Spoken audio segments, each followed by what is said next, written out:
Welcome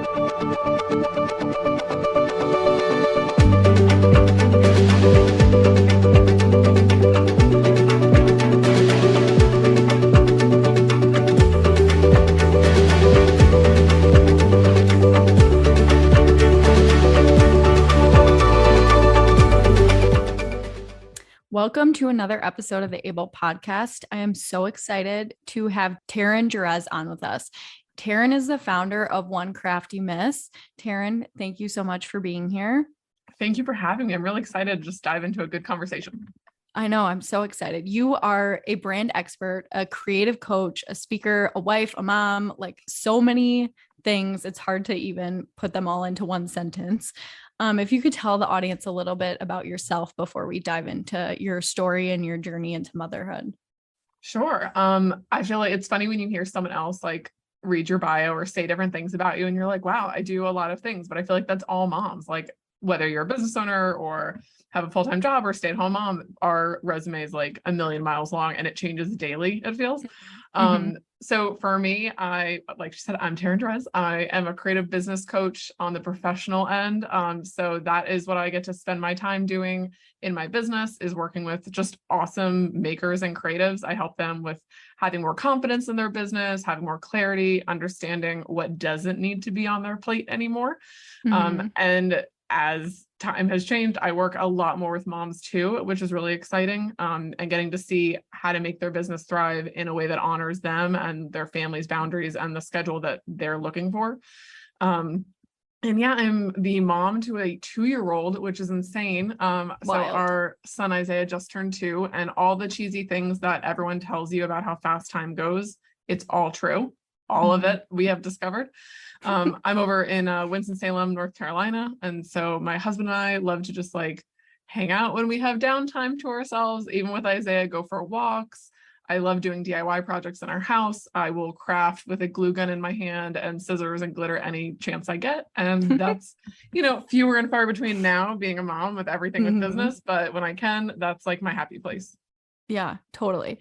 And you and I met on Instagram like 2 years ago. Yeah. And just chatting on DMs. And then I can't even remember when you launched Empower for Profit Collective, but then I had joined that space that you created. And we'll definitely get into that later. But that is just like such a cool program that you made. And I've connected with so many other amazing women because of you. So I'm proud of everything that you have done and accomplished. Thank you. Thank you so much. And it's funny how like DM conversations can lead to so much. Like I have so many people who are like close friends of mine now, or have become clients and then friends, and just through like Instagram. And it's amazing. Like we can get very overwhelmed with social media sometimes, but there's a lot of really good parts to it too. Yeah, absolutely. Well, I'm really excited to have you here today to talk about your journey into motherhood. I know your story isn't like the easiest thing, but I thought it would be really awesome to share with the Able podcast audience. So I would love to hear a little bit maybe about you and your husband's relationship before we even dive into how you decided to start a family. Yeah. So our relationship is very different, I think, than a lot of people. We met when we were 15 years old. If you had asked me when I was 15, like about marriage and like when I'd get married and have a family, and I was like, oh, I'll probably get married like in my 30s and I'm going to focus on my career and I'm going to have kids maybe when I'm like in my 40s. Like I was like always that mindset. And then in walks this kid, like trombone player and on drumline, got transferred to my high school sophomore year. And I'm like, what a weirdo. Like he showed up at band camp like day one. And I was like, who is that? And all of my friends that I had made freshman year knew him because they had all gone to middle school together. And I was introduced to my husband, Leo. And we became really good friends. And in a couple of months, we went to sophomore homecoming together. And then that was it. And we started dating. And yeah, and now it's like insane to think that we've known each other more than half our lives now at 33. And I don't know, just kind of crazy, but we're really lucky. And we see that in so many ways. But a lot of couples, as they get older, I mean, I am not who I was at 15, 16, 17, even 24. Like we're so not the same people, but we've grown together as we've grown up, which is really amazing that we didn't grow apart. And I don't know, there's nights even now where like we'll put Isaiah down for bed and we'll like lay in bed and we'll just like crack up and laugh over things. And I'm like, I feel like, I don't know, like when you're at a sleepover as a kid, you're going to get in trouble for like giggling all night. Like we still have moments like that. And I'm just really grateful because we are seriously best friends. That is amazing. And I feel like I did know that about you, but Chris and I also met in high school. We were, oh, I didn't know yes, that. Okay. yes. Oh my gosh. We were 18 when we started dating. That's so crazy. So that's awesome. Not many people can relate to that stat. Okay. So how old were you when you got married? I think we were 25, 26. Okay. Yeah. So we met 15. I was like, okay, yeah, I'm going to get married later on in life. We'll probably date a bunch of people as we get older. No, stay the same boyfriend through college, everything. We got married when we were 21. Yeah. So, yeah, that's amazing. Yeah. So we definitely did not want kids like at 21. Like that was, I had just graduated. Like we got married in September and I left for New York. I want to say a month and a half later for 6 months for an internship. Oh, wow. And then so it was crazy. And then Leo was still finishing his degree. And so, we were young, we wanted to travel, do things. Yeah. So, and then every time we were like, oh yeah, we're going to start a family at this age, it kept pushing a little bit. But yeah, I would say around like 27, 28, the conversation really was coming up a lot. And I'm a planner. And I think Courtney, you're a little bit of a planner. Yes. Yes. So for me, I just kept waiting for this perfect time. Like, we're going to get to this time where it's fine. Like, yes.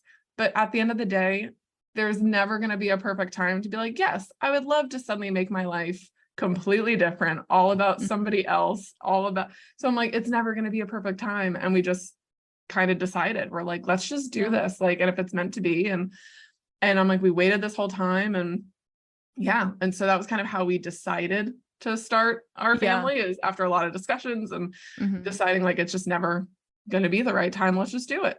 Literally.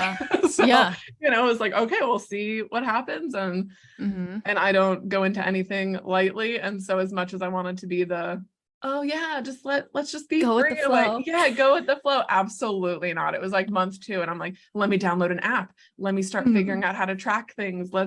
I'm online looking things out. It's like, I don't know if anyone really ever just goes, we'll just wait and see. It really, totally. No, I got so. You're like mentally attached to immediately, immediately. And I didn't expect that from myself. So, yeah. So I don't know if I should kind of. So then from there, like, how did that journey progress? So we are also it's funny because our family says we're very private about a lot of things, which you'd be like, Taryn, you're on a podcast talking about these things. But there's like, we're the kind of people, like when we were buying a house, we shared with our parents when we signed and everything was like ready. We weren't like, oh, we're in the process. Like, I don't know if it's because we don't love opinions. We just kind of keep things to ourselves. We trust our opinions. And so with that, like, I didn't really share with my big sister, who's like one of my best friends in my whole life, and like my grandma or my mom, or I didn't really share anything. And so we have been trying, and within 6 months, had gotten pregnant. And it was very unexpected, honestly. Like, I had been traveling for work and was out of the country in Taiwan for 2 weeks. And I thought that I was just having really bad, like, what do you call that? Oh my gosh, when you get off the plane, like the time change and everything. Oh, like jet lag and stuff. Yes. Like I always get sick after being out of the country for a while every time. So I just thought, oh, I'm just sick. And then New Year's Day, I found out I was pregnant. And so that was in 2018. And we found out, and within the same day that I found out, I experienced really heavy bleeding and just a lot of craziness, and called the doctor, was up the entire night because it's New Year's Day, no one's open. And they got me in first thing the next morning, and we had found out that that pregnancy was probably not viable. And so it was a lot of emotions at once. And I feel like I didn't really grab onto everything necessarily happening in that moment. I think I was just because just the influx of like excitement to devastation immediately was just so much, and no one knew. So I didn't tell anyone except Leo, and it was just a lot. And so, so I mean, the first time that we got pregnant ended very quickly. And then that process was just a lot. It was, I will say, for anyone who has experienced loss, whether it's, for me, we found out around like 5-6 weeks, and I did not find out that officially that pregnancy was definitely not viable and that I was actually having an ectopic pregnancy until a few weeks later. I had to keep going for blood work every single week, knowing this probably is not happening. And we had to make a lot of difficult decisions, and it was just a lot emotionally. But I will say, like, whether you find out at 20 something weeks or you find out at 3 weeks or whatever, like, grief is grief and loss is loss. And like, I feel like I have so many women now that I've been open about that experience and talk to, where people will tell me like, oh, I mean, they've experienced, but they'll say, well, it was only at, 8 weeks, it was only 8 weeks. So I guess, other people have it worse, or, oh, this was only at 12 weeks. And I know someone who had it 20 something. And I'm like, listen, like, valleys are valleys. Like, it is, there's no way to guard your heart when it comes to a baby. Yeah. Like, there just isn't, that, like, it's your vision for what the future is immediately changes. And then when that loss happens, it changes again. And it's just so hard. And the shifts happening in your body, you're like emotionally connected to that pregnancy, no matter what stage it's at. Oh yeah. I mean, physically, there's so many things. I feel like emotionally, mentally, physically, spiritually, like, it's just a really deep feeling of loss and questioning. And so, I mean, that was my intro into motherhood, really, was that very first pregnancy. And it took us a long time to mentally feel ready to start trying again. And we did share with family, because there was a lot of health risks involved with the childbirth pregnancy. And so our family didn't know we were trying. And then I had to, rather than being excited to surprise them with the pregnancy, I had to call and talk to them and share, hey, this is what the situation is. And of course they were heartsick for us and they felt terrible. And but we ended up starting to try again. Later on, felt positive about it, kept waiting and waiting and waiting. Nothing was happening. A lot of friends and family members were getting pregnant. During that time of loss, honestly, anyone who's ever felt that like arrow of why not me, my best friend, my sister, and my sister-in-law all got pregnant at the same time. Oh my god. So that was a little difficult, but I felt like I had a lot of like development during that time. And like I knew how much I really did want this family. But yeah, we kept trying. And anyone who's ever had a hard time, doctors have a lot of different opinions. I really learned about being an advocate for my health during that entire season of what ended up being a season of infertility for us. We got a lot of, oh, you've gotten pregnant before, you're young, you're healthy, like, and I'm like, well, then why isn't anything happening? And then after a full year of nothing happening, I was like, something's wrong. Like, come on, like this isn't normal. I got pregnant before within this amount of time. What's going on? So I really pushed for an ultrasound and some testing. And I'm not a stranger to being an advocate for my health. I've learned a lot from my mom, because she does a phenomenal job for herself with that, with her lupus and other like health issues she's had. But she also advocated beautifully for me as a child, because I had cancer as a kid. And so I've always had that at the forefront of my mind, like, push for answers, push for things that you need, because people won't always take that seriously. And they did an ultrasound and immediately saw that my left fallopian tube was like completely inflamed and crazy from the ectopic I had had. Oh so my from goodness. the ectopic pregnancy, they typically don't go in for an ultrasound unless you're like bleeding out or having major issues. And so they went in, she was like, it should be like a pencil. Yours is like a highlighter. Like, it is insane. She's like, so anytime that you may have had like an egg implant, or that fallopian tube is kicking anything even possible from you getting pregnant on that side. And I was like, oh, okay. So we ended up making the decision to remove that tube and doing surgery. And so that was a huge part of our journey, was making that decision. And they were like, if we go in and we see other things, do you want us to take like everything? And I was like, whoa, like, no, I'm not like mentally prepared for that. So just leave it and then would talk to me after. But luckily it was just my tube. They removed it. And then we kind of, kept waiting and praying. And they were like, if you get to a year, then we can start talking about IVF and stuff and different adoption and different options. So, I mean, obviously I shared that we have a very healthy, wonderful 2-year-old boy now.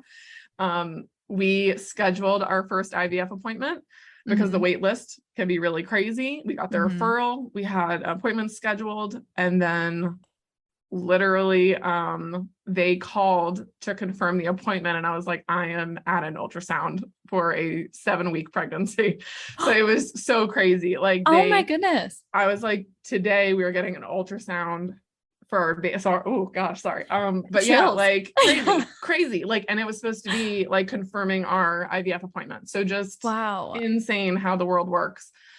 But yeah, and so I ended up pregnant. And what's crazy too is that I had been waiting to go full time in my business for so long, like waited way too long. Finally was like, okay, calculated risk taker, let's do this. So I'm like, I'm going full time. I gave my notice for my part time that I had been balancing like with it. And then a week later, I found out I was pregnant. So oh my goodness. I was like, what? Like the two biggest prayers that I had been like, all right, full-time business, baby. Like these are two things I'd worked and prayed. And it was just so weird how they both like happened at the exact same time. Yeah. So you just kind of let it all go and went for it. And then yeah, it all happened. Was like Leo's like, whoa, pump the brakes. Like we're like, it was just so much at once. But just a lot of blessings at once, which was great. But it was a really crazy time. And then obviously I got pregnant in October of 2019. So then of course my pregnancy was all during shutdown, like quarantine and pandemic, but still savored everything that I possibly could. Oh my gosh, how wild. And during that period of like struggling with the pregnancy, how were you coping with that while you had a career and starting your own business? There are times where I like this, I know it's a difficult answer, but honestly, I have told my husband this, and I'm like, I feel like this sounds so weird to say out loud, but I'm very grateful for my miscarriage in weird ways. Like I'm not grateful for that loss necessarily, but I'm grateful for the perspective that it then gave us as a family, that it gave me the appreciation that I had for certain things that I maybe didn't have prior to that. I think that a lot of the just feelings of scarcity and nervousness to invest in myself and to go after things. And I think I was in a job where my full-time corporate design job was wonderful. I loved the people I worked with. It was stressing me out beyond belief. My anxiety was through the roof. I was really struggling. I was having panic attacks a lot. It was not where I wanted to be. And when I had gotten pregnant the first time, I was still at that job while I was building my business. I was working literally all the time. You were nonstop. Like, I was, and when I would travel out of the country or to New York, I would still be working with my laptop on my business in between my corporate job. It was insane. Yeah. And I really feel like that season of loss gave me that perspective where I'm like, what are you doing? Like, I just needed something else to hold on to. And I'm like, if that pregnancy had been successful, if you get pregnant again, is this what you want life to look like? Are you going to be able to be in your best mental and physical health for this baby that you're praying for? And I really couldn't answer that with a yes. And so it really challenged me. And I ended up I said I would leave in August. And then that June, I ended up finding a part-time social media and like engagement management position for a nonprofit for entrepreneurs. Oh, nice. Super aligned with what my business is doing. And I already knew the people, they knew about my business. So it worked out really well where I was able to give my notice for my corporate job, go down to part-time for the nonprofit while I kept building my coaching business. And it really I think I just went all in because mentally I was really having a hard time with not being pregnant and trying so hard to be healthy and doing everything that I needed to do for my body to make it, a good host for a baby. So yeah, I mean, I think I did that. And I definitely had some friends that I opened up a lot to where women are amazing. I mean, we both know that, having women that are a soft place to land when things are really hard, that you have zero filter, that you don't need to be the Instagram worthy person. You don't need to share your wins. You can be like, I am a hot mess and I just need someone to share that with. That is what I held on to in those months. Because building my business and everything, I was also scared at that point to be openly honest about the season I was in. Because I think, and it's such a bad mentality, but I think that we talk about being, open and honest and vulnerable online, but to a point. And I think at that stage, I was still nervous about showing this big season of loss that I'm in and this hardships that I'm having, while being like, yes, trust me with your business and being encouraging and your cheerleader. And like, no one's going to want to book me if I'm and that's such a horrible thing to think, but that's really where I was. And so being able to focus on growing my business while having female friendships who've either experienced loss also, or even if they are not even a mom, I had some friends who were just phenomenal with like just showing up, even if it was sending a meal or dropping off ice cream or, you know, just checking in and saying, hey, I don't know what the right thing to say is, but I know that you're still hurting. I'm thinking of you, like months later. And it meant the world knowing, like, that's everything when you're in those seasons. It's so hard. So I think that was really wonderful for those friendships to be able to really be there. That's amazing. And also, what a beautiful lens to view that miscarriage through, because I can't even imagine like the rabbit holes you could go down in your mind, and being able to shift that mentality and see that there are silver linings in everything, and maybe things happen for a reason, and kind of changing your life based on that. It's so hard because when those things happen, it's so easy to just sink really deep down. And there were definitely weeks that felt like that. There were moments of, I mean, I literally, I don't know if this is TMI, but there was a time where like, I love my sister-in-law, and if she were to listen to this, she would remember this, but I got a text while I was at my day job that she was pregnant with her second baby while I was like teaching something. And I happened to look at my phone, and she had texted the news, and she was trying to be considerate. And I told work I had to go. I left, I drove to my husband's work, texted him that I'm in the parking lot and I like lost it. Like, if anyone walked by that car, like I was like a crazy lady, but it was just so hard. And I'm like, why? And then you know, you do go through rabbit holes, even if you're being positive, where you're like, is it because I'm not going to be a good mom? Is it because we're not deserving? Is it because there's something that, you know, the universe or God or someone's trying to tell me, like, we're pushing for this to happen and it's still not working? When you see so many people posting pregnancy announcements and going to baby showers, and it can feel really hard. And so I think in those seasons, it was just like, you have to grab on to who you can, that's going to be uplifting and that positive voice. And you need to grab onto what you can and pour yourself into some kind of distraction, I think.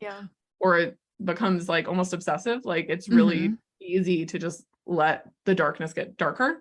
So I needed to like lighten things up. I needed something else that made me feel positive. And I had another identity outside of just infertility. I didn't want that to be the only part of me in those years. Like that waiting person, you know, like I'm just always waiting for this to happen. And I was like, you have to focus elsewhere. So I think that was really helpful for me. Yeah. And that's really good advice too, for anyone that may be going through something like that, to be able to open up to people you love and people close to you, because you shouldn't have to bottle those things in. And people are way more understanding than you realize. Like, it's so scary to share just how upset you are or how devastating, because some people may not get it. Even if they've experienced it, everyone handles things differently.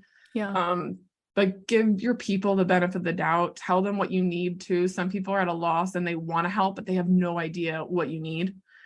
So it's okay if you're like, I don't need advice right now. I just need someone to vent to. Or I just need someone to come and have wine with me, or watch Netflix, or, you know, there's just some things. And it's also okay to set boundaries. And I think that's a big thing. I love my family. I love my friends. There were times where like I had to unfollow certain accounts. I had to unblock certain things, because seeing the pregnancies, seeing baby showers, seeing announcements and cute onesies, and it was too much a lot. And where I would have a really good day, I knew the smallest thing could just set me off. So I think just reminding yourself, like, whatever you need in any kind of season of life, it's okay to set boundaries. There is nothing wrong with protecting your own mental health by like unfollowing or unsubscribing or whatever, because social, it's in your hand a lot. And very quickly your mindset could change and crumble that day because of something. So if you know, can't go and you have to RSVP no to a baby shower, and you send a beautiful gift and a card, that's okay. Like, you need to do what is good for you. Absolutely. Gosh, you go through all that, and now you're pregnant with Isaiah.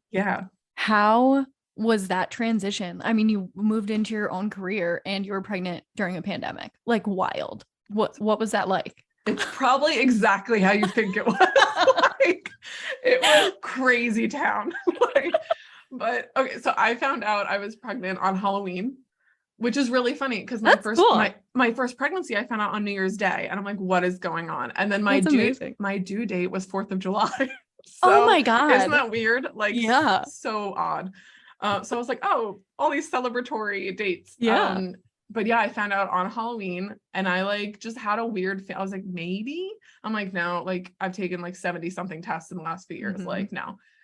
And it was like a movie. Like, I just stared, and I'm Oh my like, gosh. no one was home. It was like 4:40 or something in the afternoon. I remember this because I immediately called. Like, I was like, no way, this isn't happening. Like, no, oh my God, oh my God, oh my God. Like, and I called the doctor as I'm like throwing shoes on, grabbing a bra. I was Oh like, my God. and I called them like, can I come in and get a blood test like right now? And they're like, we're closing in 10 minutes. I was like, I'll be there. I'll be there. And so I like ran in, and the staff was dressed as like the 3 blind mice, and my Oh my nurse was God. like Snow White, and it was hilarious. So I didn't tell my husband for like days, which is the only time I have been able to keep a secret. It was crazy.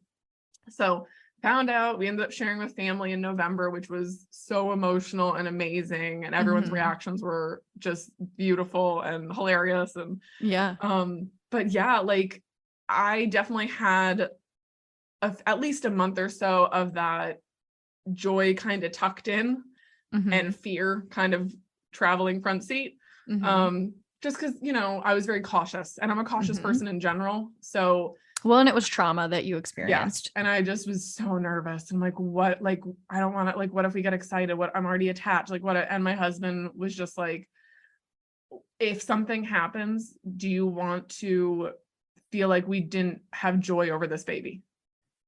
He's like, if something would happen, I don't want to miss out on the joy we could be feeling right now. And it was true. And I had, one of my super close friends had always been that other person that I could talk with who was also going through infertility for years, and telling her I was so nervous because we're so close and we've gone through these valleys together. And I was like, how am I going to tell the person who we've been able to share everything with? Like, how do I tell her that like, we're not going to have that shared anymore? Like, I'm pregnant, and I know she'll be happy, and honestly, she was so amazing and had the best advice. And she was like, Taryn, I know you, and I know you're going to have so much fear, and you're going to be so worried. But she was like, take the pictures, take bump pictures, touch your belly, go to appointments, share with people, do an announcement. She's like, don't waste this time in fear, because who knows, this could be your only pregnancy. This could be, and it like a switch went off. And I was like, she's so right. Like, I am so lucky. Like, look at the last 3.5 years that we've gone through. Like, I am so happy. And so I do think that mentality helped as the entire world started shutting down. Yeah. And it was my gosh. Yeah. Super scary. So all of the like maternity clothes that I purchased still have tags on them. A lot of them, like, we were just home. Like, like I hosted this huge women's panel event. I was like 5 months pregnant, maybe. So I hosted this big panel event. It was wonderful.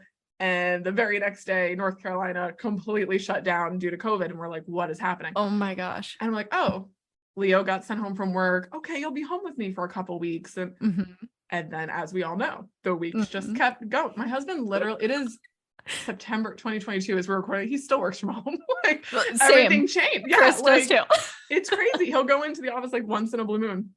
But it's so funny how like everything changed. But like, during that time, I had looked forward to the season for so long, and it ended up looking very different, as everything does in motherhood. It looked very different than what I had thought. It was a lot of Zoom calls. The state was shut down to travel, so I wasn't able to go home to Florida for my baby shower. We had to do everything. We did a virtual baby shower, and it was lovely. My sister and my mom rocked it. Like, for a virtual, they even sent decorations for me to put behind me. My grandma had a cake ordered and delivered for us. Like, but like right before the shower started, like, I'm in a beautiful dress, and I'm like, it's just me and Leo alone. And we're like 5 seconds where I'm supposed to turn the video on. I was like, nobody's coming. It was so sad. I was like, oh my gosh. And he's like, no, it's gonna be great. I was like, this is the saddest thing ever. Oh like, my gosh. And then I like went on Zoom and said hi, and it was like amazing. But it was just a very different season. And I will say, the nursery that my son is in was a labor of love and kept Mhm. our sanity. Like Yeah. I love his nursery. I'm like, don't know if you're ever getting a big boy room, because mommy and daddy Forever. put their heart and soul into that room because there was nothing else to do. Like Yeah.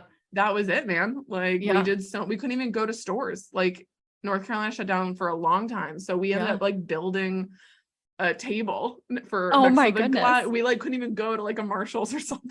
Like, Oh my goodness. so it was, it was weird, but I will say, social media, as frustrating as it can be sometimes, I did get to connect a lot with other like pregnant women who were going Mhm. through the pandemic pregnant and Mhm. having to take virtual birthing classes or nursing classes, or so Mhm. I ended up building a separate community that I hadn't had. And I do Yeah. think it helped me connect more, even just like with other business owners who were also going through that. It was really Mhm. nice to have that community. Totally. Yeah. I mean, that's amazing. And then how from there did you start to balance like mom life and one crafty miss? Well, I will say I had a plan. I had such a great plan on paper, Courtney. Mhm. I'm sure it you did. it sounded so good to me, not being a mom prior. And then immediately was like, well, that was not at all what I should have written down. Like, in fact, just tear up the whole paper. Like, it was very different. I think what helped a lot is getting through. I did take time for maternity leave, which was the very first time since like Mhm. 2016 that I had taken any kind of real break that was like definite and announced. And I Mhm. made sure I did that. Should it have been a little bit longer? Yes. And now I Mhm. know that. And I work a lot with other women now who are planning their maternity leaves in their business. And I'm Mhm. always like, listen, let's talk about this. So I make Totally. sure it's a little longer than they think it's going to be. Yeah. Um, I think the biggest thing was just communication with Leo, was Mhm. talking to him about like, these are the needs, like I have to have this time, or we need to figure out this, or Mhm. like, what could this look like? Because there's so much, you're doing everything for this little baby.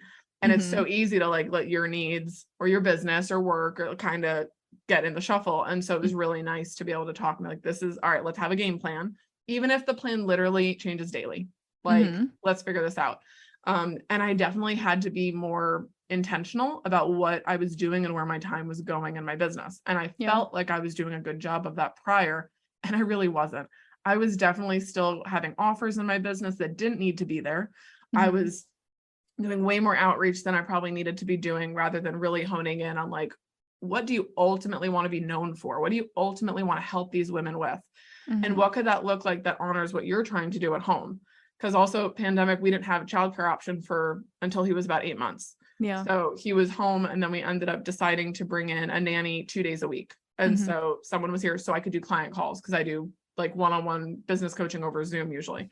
Mhm. So I could still have my one-on-one client appointments while someone was with Isaiah. Mhm. Um, so yeah, it was a lot of figuring things out and letting go of some stuff that I didn't necessarily want to let go of, but I knew it was the right thing. And then once I did, so good. Like Yeah. I was Oh, like, oh for my sure. gosh, like why were you doing this before? And and just like having the time and recognizing there's times where I have to still, whether it was new mom version of me or 2-year version of me, Mhm. there's moments where I need to hit pause for a second and look and be like, this is everything that you prayed for so long, Mhm. even in the midst of screaming child, dirty diapers, clients, Yeah. like all the craziness that happens with children. Like, Mhm. and it really does help me to be like, all right, take a second. This isn't stuff you have to do. This is stuff you get to do. Yeah. It all puts it in perspective. It does. And there's moments that, Leo and I will sit and we'll talk about that. And he's like, I can't believe like this is where we are. I'm like, I know. Like, how did we get here? And whether it's, with my business and with flexibility and with Isaiah, and I will say I work less now than I used to. Mhm. And there's trade-offs for that for sure. But I look and like, I've even asked Leo, would you prefer me working at my corporate job and making my corporate salary versus, the job I have Mhm. now? And does that ever cross your mind? He's like, literally never. He's like, Oh, that's awesome. he's like, you are the best version of you at this stage. And that like kills me, because I'm just like, oh my gosh, like if I hadn't left that job, I don't know what Mm. would have happened. And it's just not like, I can tell mentally. Like Yeah. I am at a different place, and I feel like I can serve my family better. I can serve my clients better, myself, Mhm. because I'm not as like stretched as thin, because we do Mhm. feel like we have to do everything and show up everywhere. And it's not true. Yeah. And I love that you kind of have been through all of these different life experiences, sifting through your services and setting boundaries, because that translates to your clients so well. Because I know me being a part of the Empower for Profit Collective, you had such good advice about setting up boundaries and changing my services to better fit my needs, because I'm always doing things like in hustle mode when they're sleeping or watching a movie or something. So I would love to talk about Empowered for Profit a little bit too, because Yeah. that's amazing. And you do, I think you do a great job with the boundary stuff. And I feel like you have pivoted so much in ways that honor not only what feels good, but like, I don't know, I feel like you're so joyful in what you do. And like your brand has that shine through it. Like, Oh, thank you. I just feel like it's very authentic. Like you can tell whether it's the stuff with your family or the podcast or your product line, like it just feels, it has that positivity to it. And I think that's what people don't realize with boundary setting. It's not to keep other things out. It's like to let you shine more, because Oh, I love that. you're not resentful. Like you're not Yeah. spending time doing things that you're resentful on. Instead, you're like, this is what I want to be doing. This is what I feel led and called to Mhm. do. It's so much better when you have those boundaries. It just takes time to figure out what the heck they are. Yeah, totally. And how did you come up with the Empower for Profit Collective? So I knew that I wanted to offer a group program. Had no idea what it was going to be, but I did know I want something as a group, because the one constant in my business over the years was always creatives and community. And I Mhm. knew that I never feel better in my business than when I am surrounded by other creative women ever. Mhm. Like that is, it is the most like on fire feeling. And I see the power of other women when they're together and Mhm. what that community can do. And you have the accountability and just meaningful conversations, and you can be honest and vulnerable. And I've had done that in person a lot. Like I've hosted big Yeah. workshops, or I had a monthly event in North Carolina for 3 years called Cupcakes and Creatives. And so once a month we had a speaker on a different topic, and we'd all meet. And when the pandemic happened, that came to a screeching halt. Like I Mhm. literally had the last big event, and the next day the state shut down, like I said. So it was like a really big pivot. And I had been thinking about the group program. And during maternity leave, I was like, if you're going to do this, do it now. And there were reasons to help others, but it was also for me, because Mhm. at the end of the day, everything we offer, we should enjoy. And I knew if I continue scaling my business with one-on-one services, I only have so many hours in a day. Mhm. Like I want time with my child. I want time, to breathe. And Totally. I'm like, I would rather do like one to many and be able to take that same coaching service and everything, but like bring it into a community and be able to serve multiple women at once and have them connect to each other and have that Mhm. collective experience. So that's kind of like origin story, like where that came Yeah. from. And then I started surveying, which if anyone's listening who is a business owner, polls, surveys, market research, any of that, Mhm. the best thing when you feel stuck. It really is. Because sometimes we're digging so deep to find out what do we want to offer, and the answers are there, and you get that Mhm. validation, and it can really help you pivot beautifully. And it's Mhm. free to do, like Yeah. it's an awesome resource that you're not even paying for. Mhm. So I started doing just a lot of polling and stuff on Instagram and stuff for my audience. And then I created a survey, and I sent that survey out. I got way more feedback than I thought. And I didn't tell them what I was making. And that was the key, because I don't want Mhm. to lead anyone to answer what they think I want to hear. That's Mhm. a big part, is just ask questions, see what they say.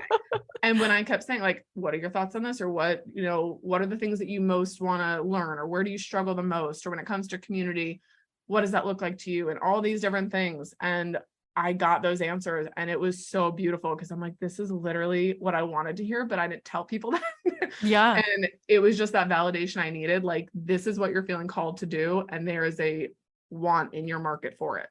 Mhm. So I ended up doing it. And I will say this was the biggest, this was the most I had ever outsourced in my business. Is I knew as a mom, I have a Yeah. lot going on.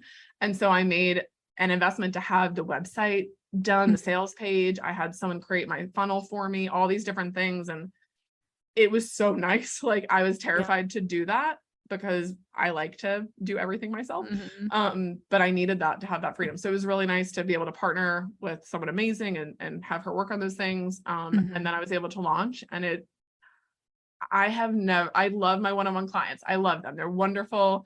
Those Mhm. women are incredible. There is something really special about working in the Empowered for Profit Collective for me. Like, I Mhm. love hearing the feedback from the girls in it. And like, I loved having you as a member. Mhm. On my end, I feel like you guys don't always see what's going on for me, but like, I hang up those calls sometimes and I'm like beaming, and I could have had the Mhm. crappiest day. Like, I could have been Yeah. like exhausted, run around, stickiness from Isaiah all over me, like all sorts of things. And I've never felt more called to do something. I love it. Mhm. So I'm very Yeah. blessed to see when women are like opening up to each other and sharing and just challenging each other. It's been really, really cool.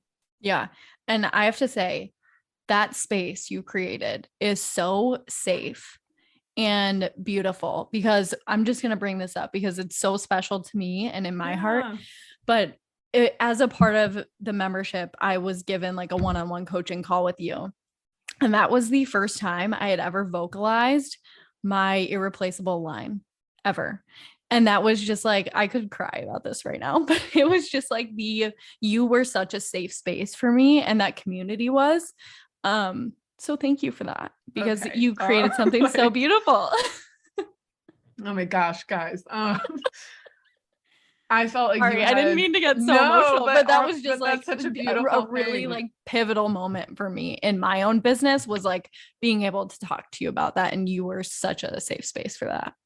Thank you so much for sharing that. Like, you have no idea how fulfilling that feels to feel like I could give you that. And like, I love hearing that and seeing what you've done with that, the advocacy that you've had through that, the journey that you've helped other people go on, the way, like, I feel like you probably don't even know how many other people who maybe haven't shared with you what that's meant to hear your own story, the Mhm. impact that that's making, and the freedom and permission that you're able to then give all these other people who've been through these situations or have a loved one who has, or it was just, I don't know. I feel like that's when purpose intersects with like profitability ideas and things. Mhm. I always tell people, like, if you don't know what to do and you want to start a business or you want a collection, or it's like, find the thing that you feel called to do. And that is Totally. where, oh my God, that's where you're going to soar. If you're Yeah. just doing it for, oh, this seems profitable, that's going to fail. Like, it just is. Mhm. And I feel like you had so much passion and like purpose in that. And that was a scary thing for you to Mhm. I mean, that was a scary It thing for was. you to launch and to share with family and then put out there. But I Mhm. feel like you knew the cost. You're like, if I don't do this, like, I felt Mhm. like you just knew the power in it for other Mhm. people and the impact you could make. Totally. And I feel like everyone in that collective group, everyone is so passionate about their own thing. And it's so beautiful and inspiring to see that in everyone else. So I love the Empower for Profit Collective. So thank you for sharing that with Thank us. you. And I don't know, just you sharing that is so, I'm gonna hold on to that for a while. Oh, Like, that's so good, beautiful. because it And was amazing. I love that. And the girl, like, in that membership, it's a small, intimate membership. My goal is never to have like hundreds of people. Mhm. And that is not a Taryn offer. Like, that is Yeah. never what I want. I want it to be intimate and safe. And we had a newer member in the last 2 months, and she like teared up and like cried a little bit on a call, because Mhm. it's your business. You hold your business close to your heart, man. It Totally. is. When you're not working for someone else. I mean, this is all of you going into this thing that you're working on, and it's like your other little baby. And Mhm. she like got teared up and she's like, I'm sorry. And I laughed because almost everyone was like, oh my gosh, you don't even know. We've all cried on here. Like, it was so Yeah. funny. Like, multiple girls were like, oh no, you think you're the first one to do this? Like, so it just made me laugh that night, because I'm a crier. Like, my husband's Me always too. like, oh, if you can't cry, Taryn will cry for you. Like she'll get emotional for you. And so it's interesting. Like, I love that there's that feeling of like safeness. Like, Mhm. this is where you don't need to be polished and perfect. And because in business, we don't always want to share that stuff with other people or with our main audience or our customers. So it's nice when you have people. And I Yeah. feel that way in the group too. Like, I'm able to be real with you guys. And like, I love Mhm. that. And I also love it because the times you're meeting are mom friendly times. Very true. And we get a lot of really cute guest stars. Like, Yes. I feel Mhm. like we had like one of our members, Sneha, her little girl, I'm like, wow, like she's gotten so big, like she's over 1 now. And I'm like, when she started, she was so tiny, and she'd like show up on a Zoom call with her. And then the other day she did, and our other member Tiffany, like her little girl Laurel was on there. I'm like, this is so cool, because a lot of the women in there are moms working on their businesses and trying to scale them and grow them. And so it's cool, because I have that at home too. And so it's nice to feel like everyone gets it. They understand. Yes, totally. Well, Taryn, thank you so much for coming on and sharing your journey into motherhood and how that ties into your career. I hope this, and I know this will be very inspiring for other creatives and moms and entrepreneurs out there. So thank you. Thank you so much. I hope it serves as just a reminder, like whatever you need in different seasons, whether you're planning a family now, or you're working on a business, or you're in the new stages and the trenches of motherhood, ask for what you need, carve out boundaries, find your people, all of those things, like just honor what you need in those seasons. Absolutely. Where can people find you? I am always hanging out over on Instagram. So that's at One Crafty Miss blog is my Instagram handle. I'm over on my website too, and there's a ton of great blog posts on there. There's some new content that's actually going to be coming in the fall. So that's onecraftymiss.com. But yeah, I would love if someone out there has a question or feels like they are alone in that motherhood journey or that infertility journey, and that resonates, like, don't be a stranger. I say that 100% genuine. If you want to shoot a DM or email, like, I love having those conversations, because I remember what it was like during that season and that feeling of loneliness. That's amazing. And I can advocate for her. She will chat with you on DMs. Very seriously. Very much. Yeah. I'll also send memes and emojis and all the things. Like, I love it. Well, thank you so much for coming on, Taryn. This was such a great conversation. Thank you.